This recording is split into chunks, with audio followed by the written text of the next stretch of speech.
pessoal, hoje nós vamos dar início ao nosso podcast de Conexão Avodar.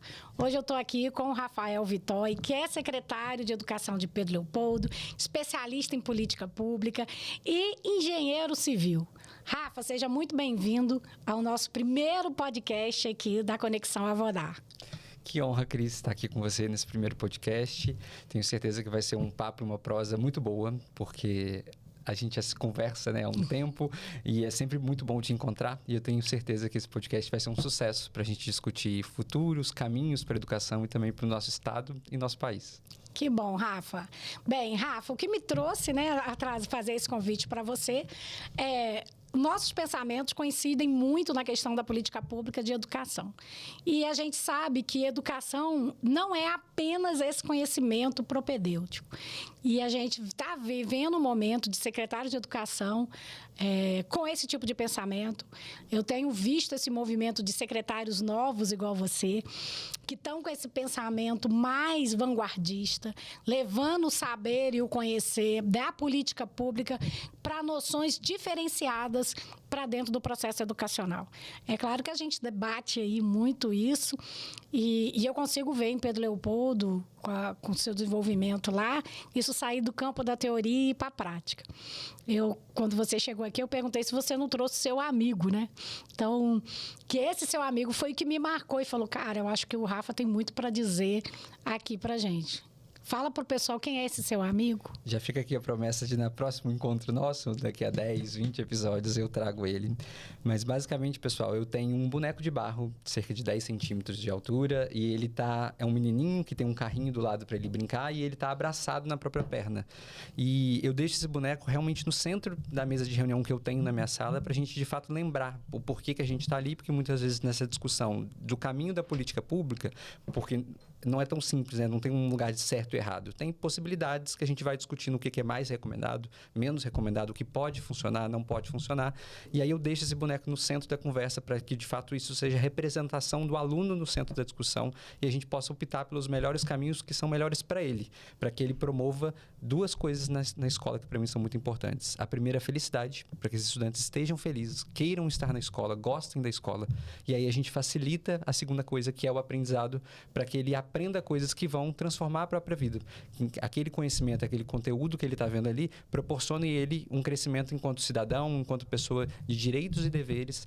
E aí, por isso que eu deixo esse bonequinho no centro. Então, já fica a minha promessa aqui que eu trarei na próxima vez. Pois é, a gente tem que dar um nome para ele, viu, Rafa? Porque realmente ele traz esse despertar e esse pensar. E pensando nisso, que é o tema do nosso podcast de hoje, né? Como que a gente consegue trazer essa educação nessa transversalidade, nessa intersetoriedade dentro de um processo de um órgão público e também para a vida, Rafa. E aí eu queria que você contextualizasse um pouquinho para a gente a tua experiência nesse movimento.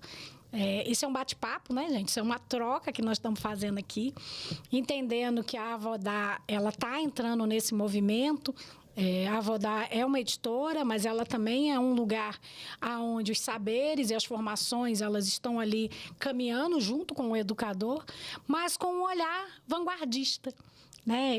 Nós antes aqui do início do podcast, nós estávamos batendo um papo, aquecendo, e a gente estava falando sobre isso. Né? Eu sou de uma geração que eu estou aí nesse movimento há mais de 30 anos da educação, aonde, quando eu formei, eu queria só passar o meu conhecimento para o estudante. E hoje esse movimento mudou.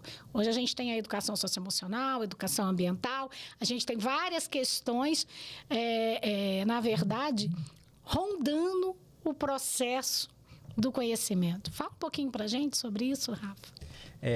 A sociedade, de um modo mais geral, vai se complexificando, né? E a gente acaba depositando, muitas vezes, muitas questões na própria escola sem dar o devido direcionamento para os professores, sem dar, muitas vezes, o próprio recurso para que a escola consiga executar essas políticas públicas.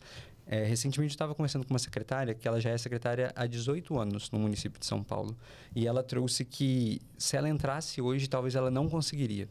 porque ela vem acompanhando o crescimento, mas todo ano alguma coisa se soma. E ela trouxe o como era mais simples no passado, de fato, conseguir garantir uma boa educação. E a gente, felizmente, né, enquanto sociedade, está alcançando uma série de direitos, mas isso também se joga para a escola uma responsabilidade enorme, que isso vai destrinchar, né, na felicidade dos alunos, na felicidade dos professores, na saúde mental, na expectativa que a gente tem de infraestrutura da própria escola. E assim a gente vai tentando levar. Uma coisa que para mim é muito clara, Cris, que a concepção que a nossa Constituição organiza os governos, ela é uma concepção descentralizada e que vai particionar e segmentar. Então, eu tenho uma Secretaria de Educação, que muitas vezes não sabe o que acontece na Secretaria de Bem-Estar, que está vizinha, que não sabe o que acontece na Secretaria de Esporte, de Saúde. Só que, no fim, o cidadão ele é único, o estudante ele é único. E a gente precisa entender nesse processo transversal. E aí, qual a dificuldade desse entendimento? O meu orçamento é único. Se eu quiser comprar uma sala nova e eu vou pagar 80% e uma outra secretaria que também talvez poderia utilizar na escola vai pagar 20%? Não pode. A gente não pode fracionar o mesmo produto. Então, eu preciso orcar com isso ou a outra secretaria arque. Então, esse desenho, essa concepção do próprio governo, eu acredito que ele vai passar por uma certa transformação no futuro, porque a gente tem mais tecnologia para verificar contabilmente o que foi, a gente vai ter IA que vai conseguir verificar os contratos, então a gente vai permitir com que tipos e modelos desses tipos de contratação de compras públicas vão conversar de uma maneira diferente que vai permitir, no fim, esse olhar unificado para o estudante e não o estudante que hoje está tomando uma vacina, o estudante que hoje está na sala de aula, o estudante que vai jogar no campo do bairro. Então, tem uma série de questões que a gente precisa olhar com muitas óticas e... puxando sardinha para o meu lado, né? A educação, para mim, é o melhor lugar para isso mesmo. Tanto que faz parte da nossa estratégia, o meu terceiro eixo estratégico da Secretaria de Educação, do nosso planejamento estratégico, é fortalecimento da gestão pública. Então, eu acredito, e a gente escolheu gestão pública e não só fortalecimento da educação, porque é uma pauta que, quando bem trabalhada, ela vai transbordar para um movimento de construção social diferente do que a gente tem hoje.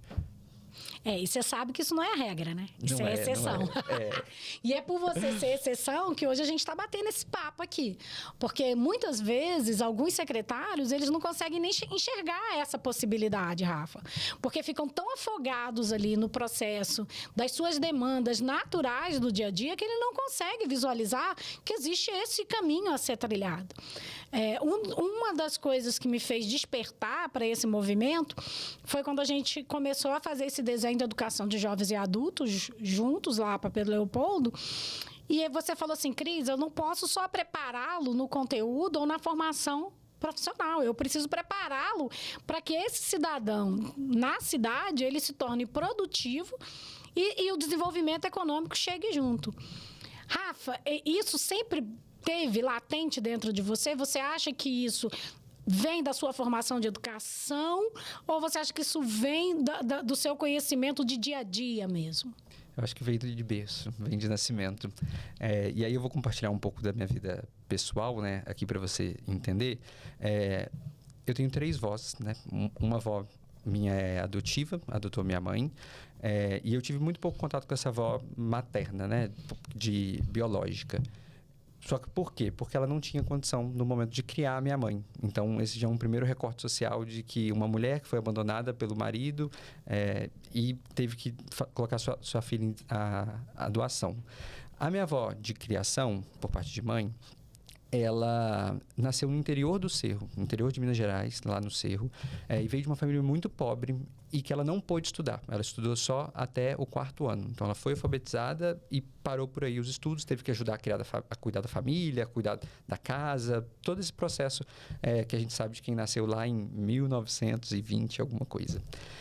Já a minha avó, por parte de pai, ela foi professora de primário. Então, eu pude perceber o quanto que a minha avó, por parte de pai, conseguiu dar uma condição diferenciada para a família e que a minha avó, por parte de mãe, muitas vezes lutava muito para conseguir fazer esse mesmo tipo de apoio. Só que as duas me apoiavam enquanto educação de um lugar distinto, né? Uma porque valorizava porque era professora, a outra valorizava porque nunca teve. E aí, esse lugar que me despertou o quanto que a educação pode ser um lugar de transformação social muito profunda. Então, de certa forma, eu estou na educação pelas minhas vozinhas, porque eu acredito que de fato, a gente consegue fazer alguma coisa diferente. E é nítido na minha família o quanto que isso potencializou uma série de coisas e dificultou uma outra série de coisas.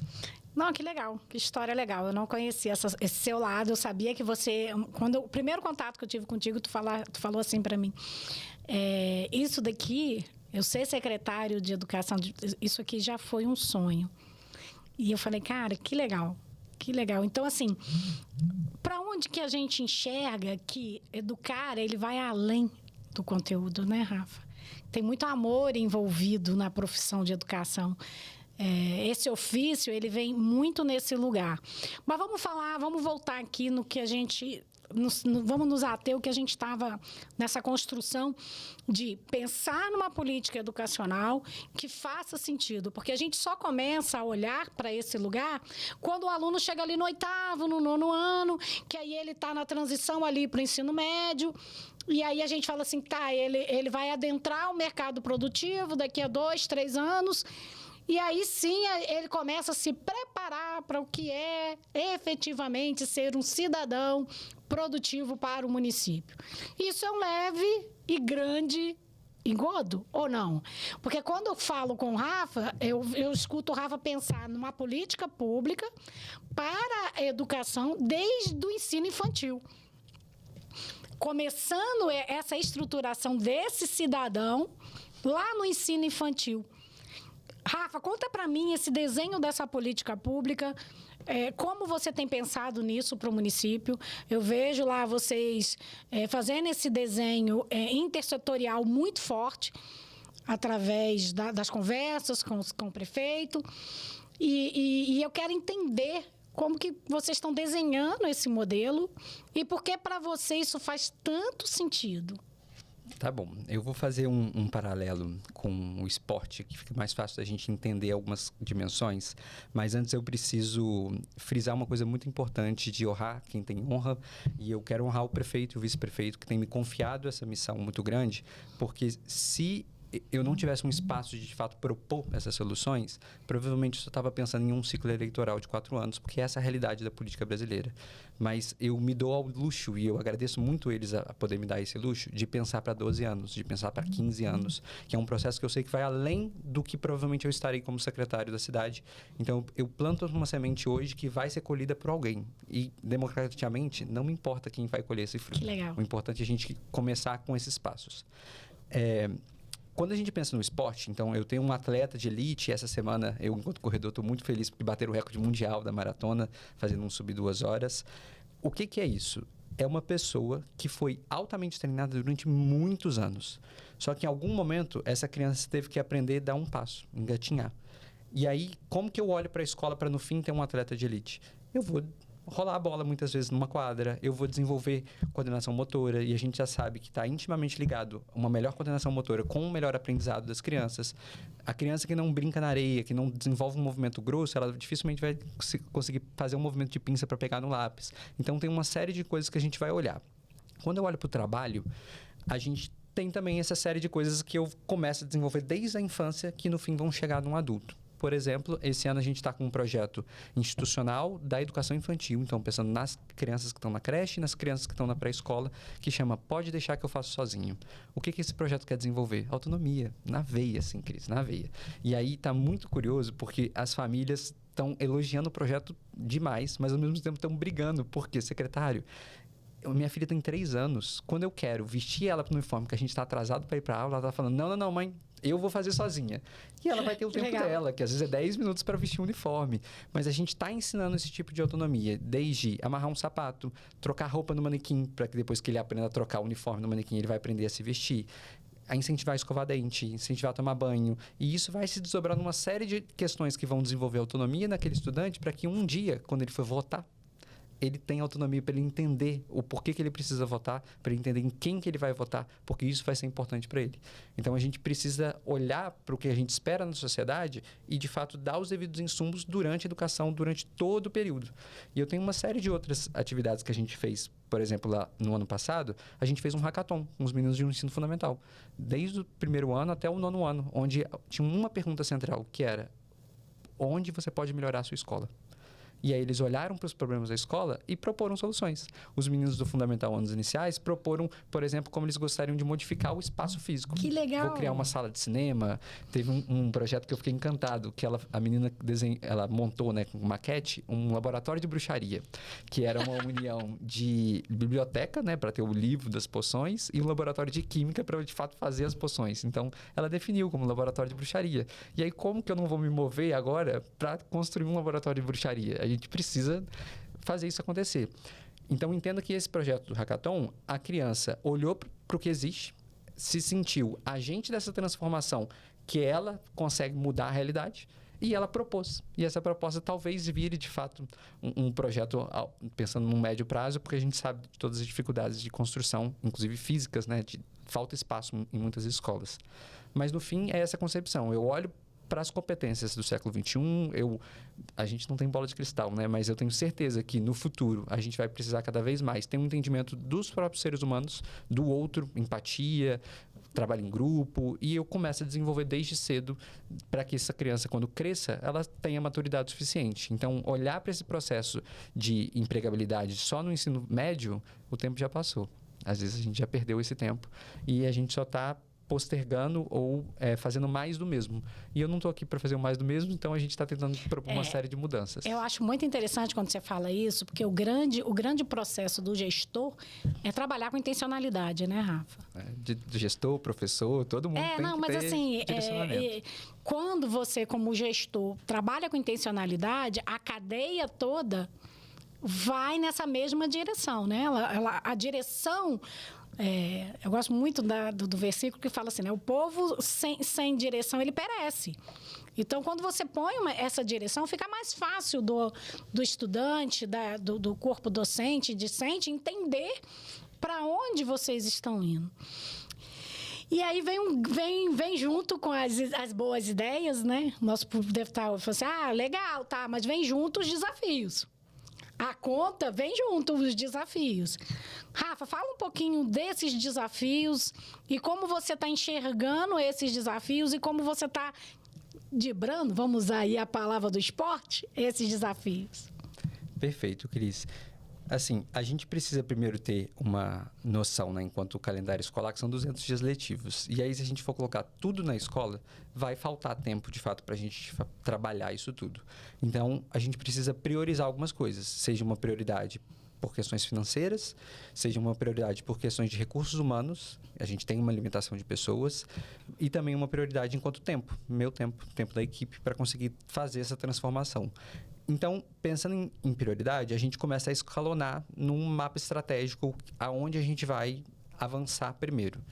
E aí, eu sou uma pessoa que não nasci em Pedro Leopoldo, né? Sou natural de Juiz de Fora. No ano passado, foi um ano muito rico assim, para mim, enquanto aprendizado, entendimento do outro, entendimento da cidade. Hoje eu participo do Conselho de Turismo, do Conselho de Cultura, porque eu quero, de fato, entender a cidade. Eu vejo que é um processo muito de mostrar para as pessoas que elas são capazes. Eu comecei daí, tá? Então, todos os projetos que a gente tem desenhado são escutas que a gente vai fazendo com a rede, vai coletando coisas e aí, a partir disso, a gente vai desenhando. Mas tem desafios de mudança de cultura.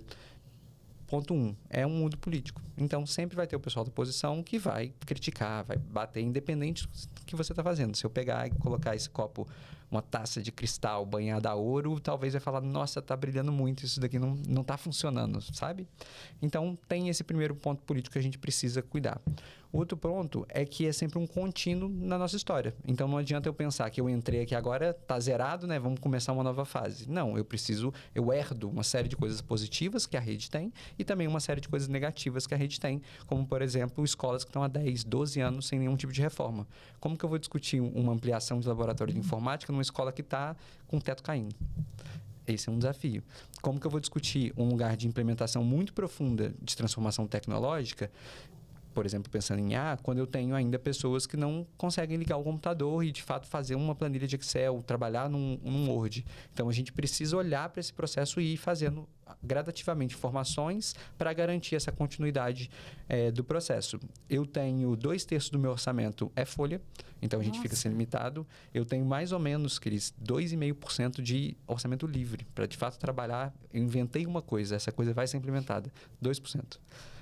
Como que a gente trabalha num ambiente tão escasso? Eu começo a ter que captar recurso fora, olhar para emenda parlamentar, olhar para os programas que tem do governo federal e do governo estadual para tentar trazer para a cidade, conversar com, muitas vezes, fundações, empresários que vão me doar coisas, e esse processo acontece. Por exemplo, o Hackathon foi executado em parceria ao Sebrae, que tem essa vontade de incentivo, e eu estou mostrando para ele, pode vir. Estou aberto.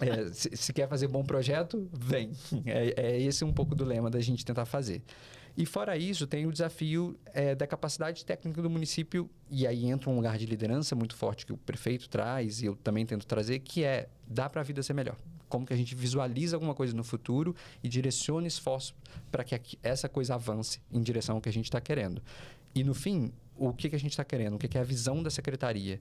É construir um modelo de excelência na educação municipal de Pedro Leopoldo. E aí, a ideia de modelo de excelência significa que um dia eu não vou estar lá, ninguém da minha equipe vai estar lá, nenhum efetivo que hoje está contratado vai estar lá, mas a coisa não vai perder o resultado. Porque educação é processo. E se eu estou falando de processo, eu posso padronizar uma série de atividades. Não do que você vai passar, né, enquanto professora, o conteúdo da página 14 aqui, mas como que eu desenvolvo aquele estudante. E aí, esse modelo de excelência é pautado em 2 grandes coisas. O primeiro é aprendizado, eu preciso olhar para isso, e o segundo é o desenvolvimento integral desse aluno. E aí eu começo a abarcar uma série de outras coisas, que aí agora conectando, por que eu falei isso tudo, né? Para conectar no nosso assunto, que é essa série de outras coisas eu vou buscar na Secretaria de Bem-Estar, na Secretaria de Saúde, na Secretaria de Desenvolvimento Social, na Secretaria de Segurança Pública. E aí eu trago o que eles têm de projeto para dentro para, de fato, fazer um aprendizado diferenciado. Porque se você não faz essa construção em conjunto, como você mesmo disse, você tem 200 dias letivos. Aí, no meio do caminho, um secretário de meio ambiente, Semana do Meio Ambiente. E aí tem que enxertar dentro do calendário. E se isso é construído lá no início, isso tudo faz parte de uma gestão unificada da prefeitura, não é da Secretaria de Educação, é de todos.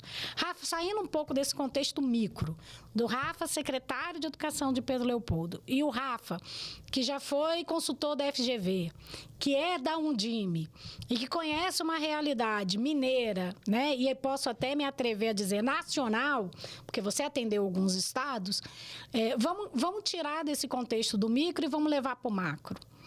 É um baita desafio. Pensar nessa educação que trabalha com esse modelo mais disruptivo, pensar nessa educação que sai um pouco desse protagonismo do gestor e do professor e começa a trazer e a aprender com as histórias que os nossos estudantes trazem de vida nos seus modelos.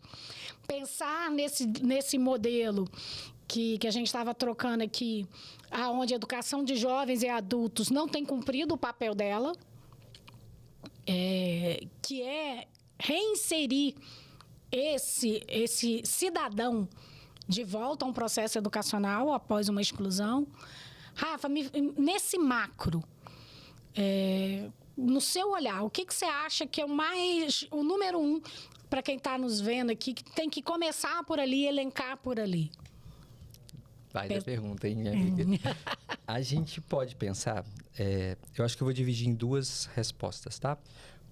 Porque é o olhar de enxugar gelo e o olhar de parar de fazer gelo para não ter que enxugar lá no futuro. Isso aí. Então, tem ações que eu tomo hoje. Por exemplo, a gente vai iniciar lá na rede um projeto de recomposição de aprendizagens para alfabetização, específico para alfabetização. Porque eu tenho meninos nos anos finais que não sabem ler e escrever, não estão devidamente alfabetizados. Isso é enxugar gelo. Talvez eu precise fazer isso por 7 anos, 6 anos. Porque o outro lado eu já estou estancando para parar de fazer gelo, para garantir a aprendizagem na idade adequada. Quando a gente olha para a EJA, de certa forma é um enxugar gelo. Só que eu posso simplesmente ser um tom super seco, e muitas vezes a engenharia pede isso, né? Vai lá, só bota o paninho e sai. Ou eu posso fazer aquela forma de gelo ser maravilhosa e que a gente vai transformar, o gelo vai ter glitter, vai brilhar, e o estudante que vai aprender e vai de fato transformar a vida dele, que talvez ele esteja num patamar e vai crescer um pouquinho. isso a educação já consegue fazer. E é esse tipo de assunto que a gente discute na secretaria, né? O discurso aqui é muito bonito, a realidade é muito mais dura que isso, mas eu acredito que o Brasil está caminhando de um modo geral para um lugar de maior entendimento da política integral. Não só em tempo integral, mas integral. Uhum. Só que eu vejo que esse entendimento ele vai ser um movimento de ir durante um tempo e voltar durante outro tempo, porque o recurso financeiro é finito. Para mim é muito claro, e a gente precisa expandir sim no Brasil política em tempo integral, só que na minha visão hoje, essa expansão da política em tempo integral vai nos fazer entender como passar a trabalhar os componentes de uma maneira mais transversal, talvez trazendo uma educação baseada em projeto, baseada em atividade da vida real, né, solução de problemas da vida real, e aí depois a gente vai entender que talvez a gente possa reduzir o tempo de carga horária, mas já nesse outro nível de conhecimento para garantir uma educação de qualidade. A gente tem países como, por exemplo, a Finlândia faz isso. São 4 horas de carga horária. Eles não têm tempo integral igual a gente tem pensando em 7, 9 horas. E a gente não pode falar que a educação lá é ruim. Por que muitas vezes... E eu visitei a Finlândia no ano passado, conversei com uma diretora de escola. Os índices, quando a gente olha para o PISA deles, estão caindo. Só que aí a pergunta é, será que esse PISA de fato mensura o que precisa ser mensurado? Porque se eu tenho uma avaliação e eles lá não fazem avaliação, o professor, avaliação por texto escrita, né, igual a nós. O professor faz toda essa avaliação baseada nos projetos das competências que eles têm que desenvolver. E então, se eu estou treinando um menino, de certa forma, para trabalhar com projetos, para trabalhar numa educação diferenciada, por que depois eu mensuro ele para uma avaliação externa toda quadrada, encaixotada? Aí a gente pode pensar assim, numa política pública brasileira. Estamos fazendo exercícios, Exato, tá, gente? O podcast é para isso. Nós estamos fazendo exercício. Que a gente tem todo um modelo caminhando para uma educação mais disruptiva e a gente tem todo um modelo aonde a gente tem que preparar esse estudante para o Enem. Para fazer prova. Para fazer prova. Né? Que a gente precisa olhar para isso com um olhar mais apurado. Eu quero um cidadão com uma visão mais holística ou eu quero mais do mesmo? Sim. E aí, Rafa? Eu discuto isso com o Chico Soares. Ele está nos apoiando num projeto de alfabetização lá e ele fala muito, e ele comentou isso num evento do Todos pela Educação que teve há 2 semanas atrás, da redução das expectativas de aprendizagem. A gente está botando as metas educacionais, metas são válidas, só que a gente precisa tomar cuidado com cada vez mais a gente está reduzindo essa expectativa para falar que está batendo a meta. E o trabalho que a gente está tentando desenvolver no município, e ele até brinca, né? A gente está aqui fazendo o trabalho, beleza, um dia vai chegar uma avaliação para o estudante. Ele vai falar assim, opa, só isso? Porque eu estou treinando aqui todos os dias de uma maneira muito mais intensiva e, de repente, tem uma avaliação super simples, onde a meta de aprendizagem é ler um texto de 50 palavras. Quando a gente vai comparar, por exemplo, com o Chile, o mesmo estudante, que no Brasil está lendo 50 palavras, no Chile está lendo 350 palavras, 400 palavras. Então, será que essas avaliações, de fato, estão direcionando? Eu acredito que é para um caminho positivo, mas será que ela está, de fato, gerando a expectativa de aprendizagem que a gente esperava? Não sei. Aí eu tenho críticas. Aí é o nosso próximo podcast, gente. Vamos falar de avaliação. Fica aí no aguardo. Rafa, isso que você trouxe para mim faz total sentido. E vem bem de encontro do que a gente... que é o tema desse podcast, que é como pensar no movimento transversal com tanta padronização para a educação. A gente vê aí os movimentos. Você trouxe um despertar para mim que eu uso direto, que é a questão dos filmes. Eu queria que você falasse um pouquinho disso. Me fez... Hoje eu não assisto mais, gente, Netflix da mesma maneira. A culpa é do Rafael. Porque ele trouxe esse olhar para mim. Eu falei, cara, isso faz total sentido. Fala um pouquinho disso pra gente. Você disse filme de olhar a intencionalidade. Eu tive um professor, Cris, enfim, quem está nos ouvindo sabe o quanto que eu cito muitas pessoas, porque de fato essas conversas me transformam, né? Mas ele chama Vinícius Miller e ele foi professor da minha especialização e ele falava sobre dilemas éticos. Toda a aula tinha um tema específico e ele indicava 4 ou 5 filmes para a gente ler que estavam relacionados àquele filme. Depois disso, eu nunca mais vi filme da mesma maneira. Eu sempre olho o que está o plano de fundo, que tipo de fala está sendo citada, porque isso é cultura, né? E se a gente está tentando transformar a sociedade, eu também tenho que ter um olhar para a cultura. Tem até alguns pensadores da educação, quando a gente olha para o movimento dos educadores de 1920, que falam que não dava para correlacionar a educação de cultura. Exatamente. Porque se eu estou separando, aí sim eu estou trazendo uma educação super academicista, conteudista, e não uma educação que de fato vai transformar. Gente, o MEC até hoje chama Ministério da Educação e Cultura, não mudou a sigla. Exato.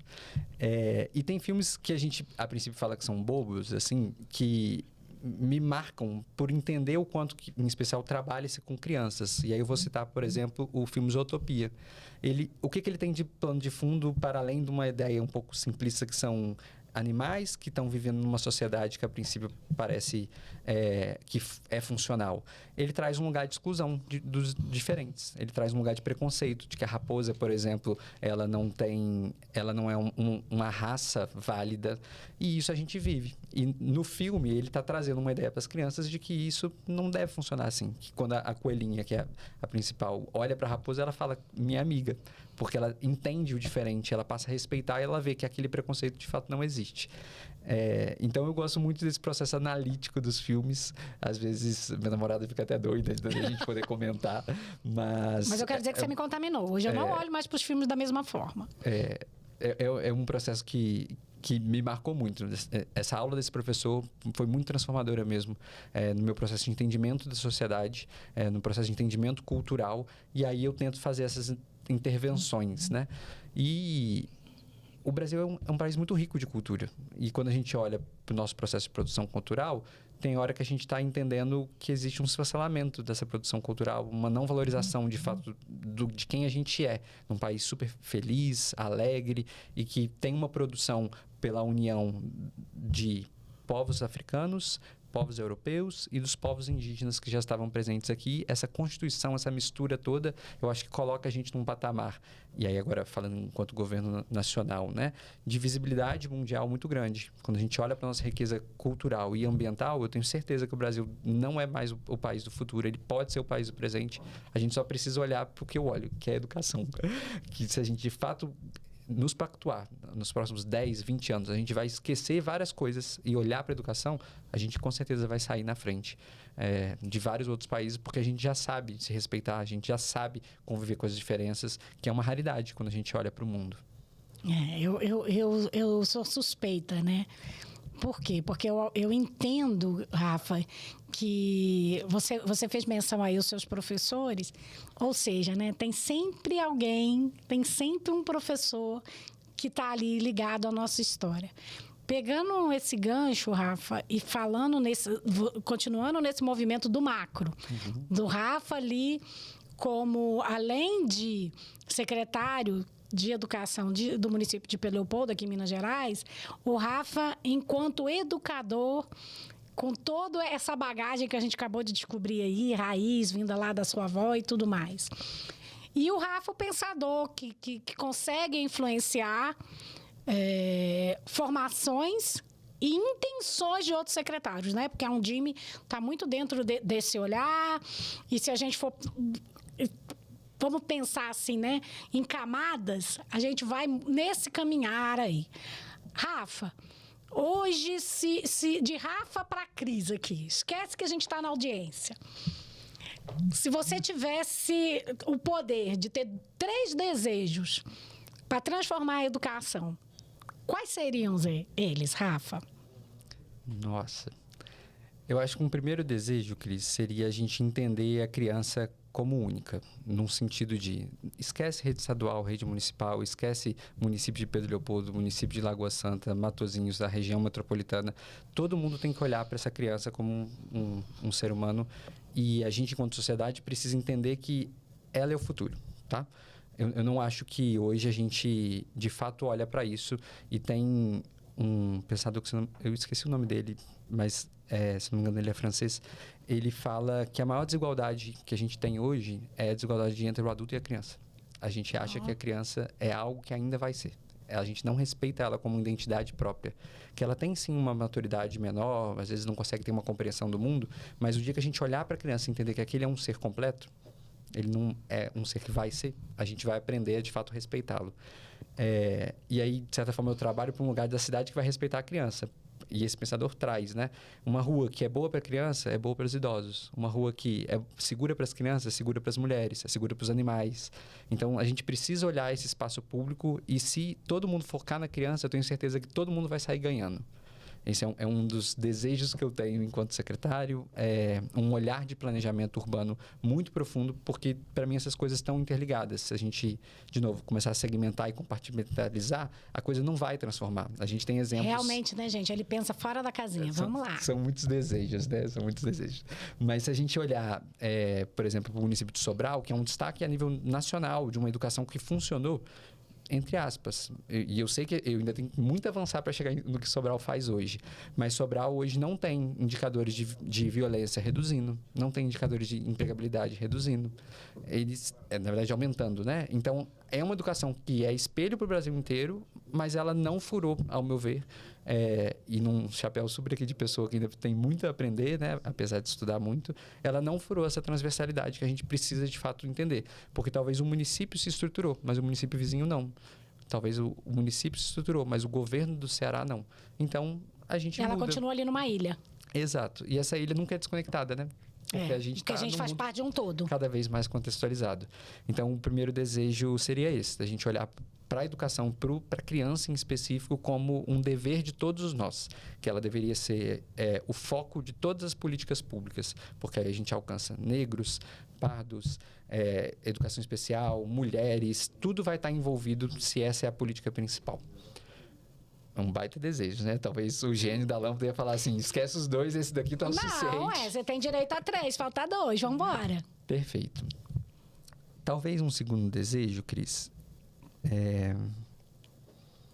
que ele é menor, assim, enquanto propósito, tá?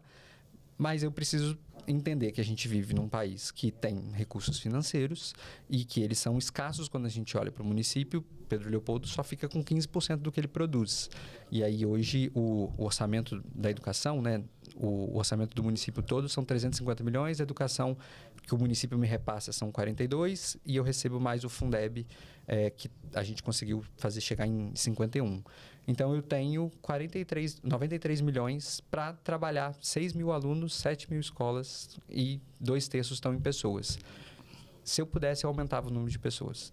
Eu contrataria mais 20, porque precisa. Que legal. Eu aumentaria salário, porque isso é o que faz garantir, no fim, um atendimento diferenciado. E o plano de educação, o plano de carreira de Pedro Leopoldo é um ótimo plano no topo da carreira. Mas a gente ainda tem uma série de desafios na base da carreira.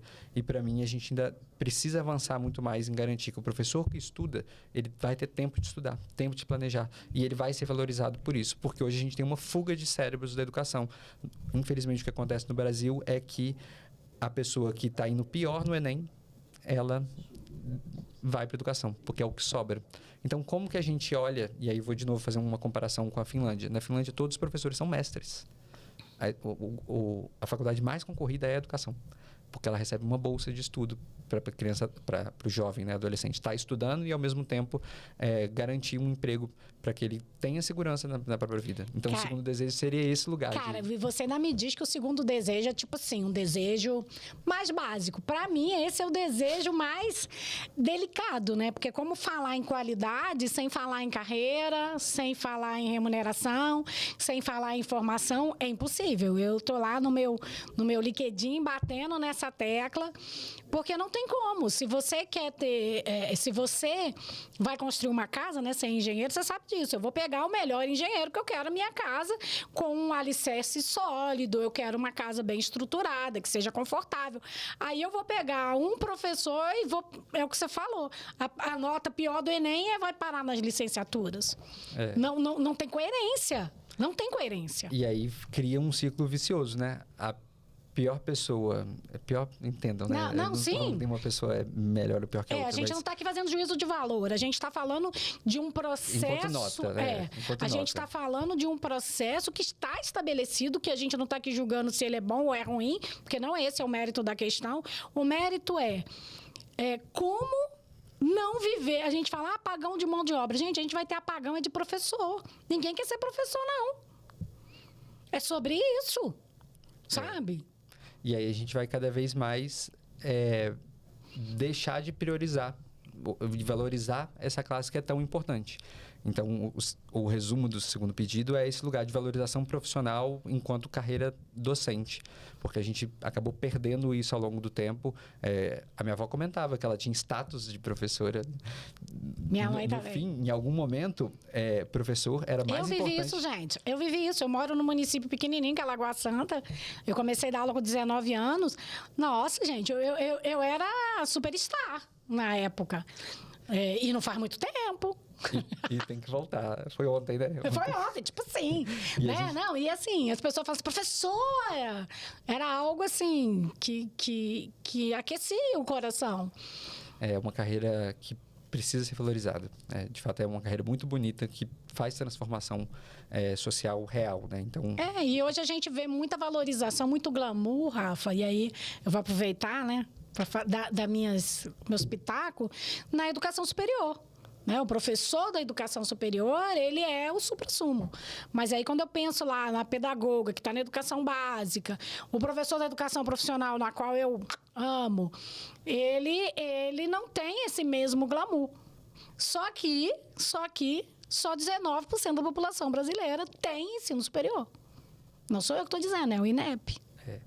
E aí, se a gente olhar para aquele meu exemplo do esporte, né, a gente está valorizando o único treinador que o rapaz que bateu o recorde da maratona tem ali. Pois é, verdade. A gente está esquecendo de todos os outros treinadores, que talvez aquele tio da escola que dava educação física foi o movimento angular que indicou o esporte para ele, e dali ele tomou seu caminho. Então, a gente precisa, de fato, ter essa valorização. E aí, como isso é um podcast, eu vou guardar o meu terceiro desejo para te perguntar. O que seria seu desejo? Porque eu fiquei curioso. Ai, sabe qual é o meu desejo, Rafa? É a gente pensar numa educação mais amorosa. Sabe? Numa educação que realmente conecte o saber com o coração. Eu acho que nós estamos vivendo um momento na educação que ela está muito dura, muito rígida, muito processual.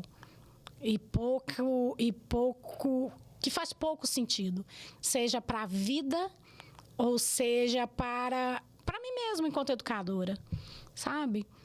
Eu acho que antes de fazer sentido para o meu aluno, para o estudante, tem que fazer sentido para mim.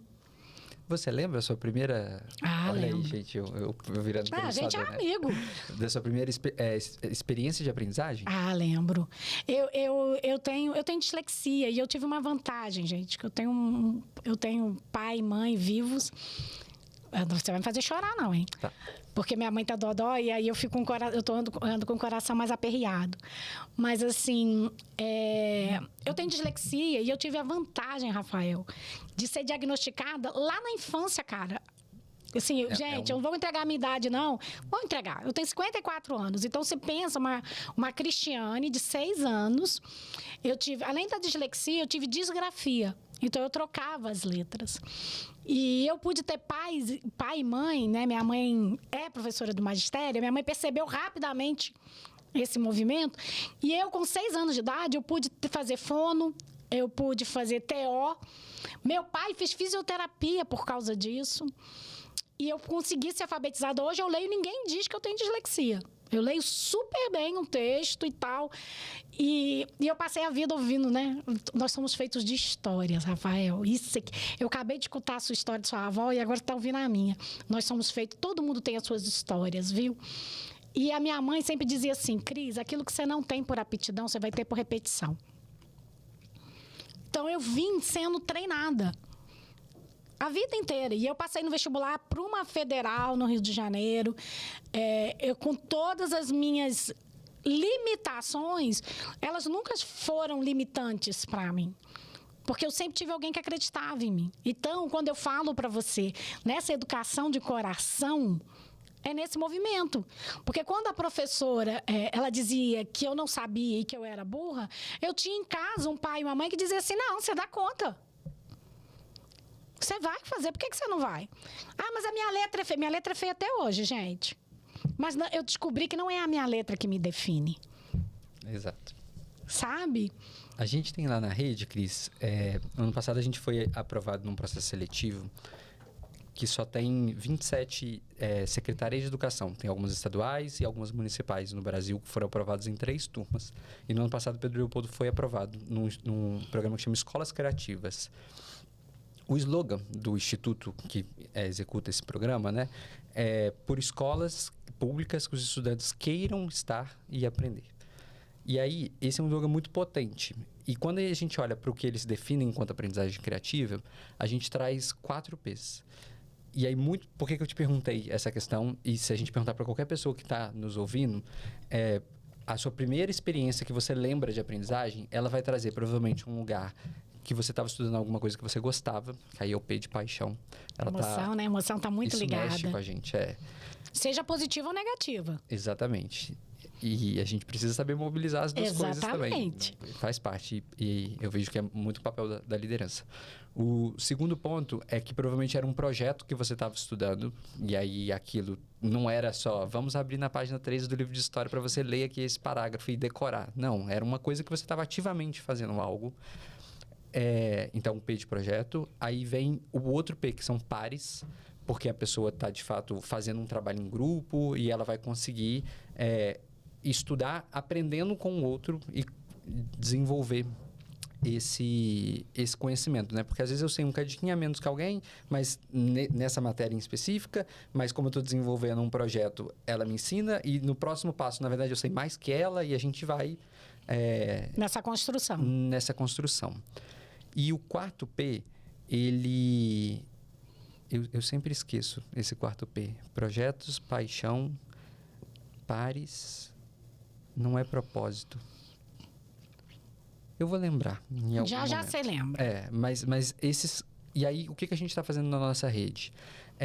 Implementando esse programa, e aí a gente tem algumas escolas piloto que estão executando, mas no fim, eu estou olhando para esse lugar de o que desenvolve a paixão do estudante, porque o estudante, se a gente entrar numa sala de cirurgia do século XXI e do século XVIII... É completamente diferente. Você nem reconhece. Exatamente. Mas numa escola, ela está muito próxima, né? Pois Talvez tenha uma televisão, um projetor, um pincel atômico, mas no fim, é uma carteira... A estrutura é a mesma. É a mesma.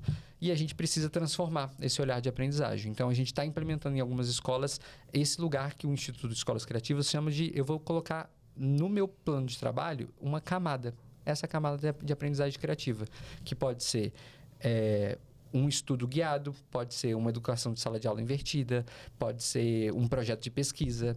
São várias possibilidades que a gente quer dar um cardápio para o professor poder escolher dentro da autonomia pedagógica dele. E que vem muito de encontro com a metodologia que eu estou trazendo para dentro da Avodá, sabe? A Avodá, para quem não sabe, gente, a Avodá é uma editora que está sendo lançada, na qual eu estou à frente, que tem um modelo de um material didático e paradidático com esse olhar, sabe? De trazer para o mercado algo... eu não estou aqui querendo trazer algo melhor nem pior. Algo que tenha sentido para o coração, sabe? Algo que fale ao coração. Porque educação, para mim, Rafa, quem me conhece fala assim, seus olhos brilham quando você fala de educação profissional. Porque eu entendo que é o meu lugar na qual Deus me chamou para fazer sentido na vida do outro. Então, quando você me fala, qual seria o seu pedido? É esse. É essa educação com mais amor, com mais verdade, com mais entrega. Porque no final, Rafa, é isso que fica. No final, o que fica é a Cris com a dislexia, que foi alfabetizada e que hoje é mestre em psicologia educacional, que lançou uma coleção de livros porque teve um pai e uma mãe que acreditou. Que com todas as dificuldades deles, né, fizeram o melhor que podiam com a condição que tinham. Sim. E isso é o que faz sentido na educação. É isso que fica no final da história. É a matemática? Óbvio. É a geografia? Óbvio. É o português? Claro. Mas isso é comum. Isso vai para todos.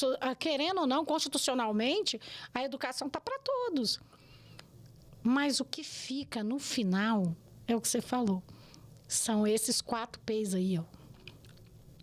E é nisso que eu acredito, é nisso que faz sentido.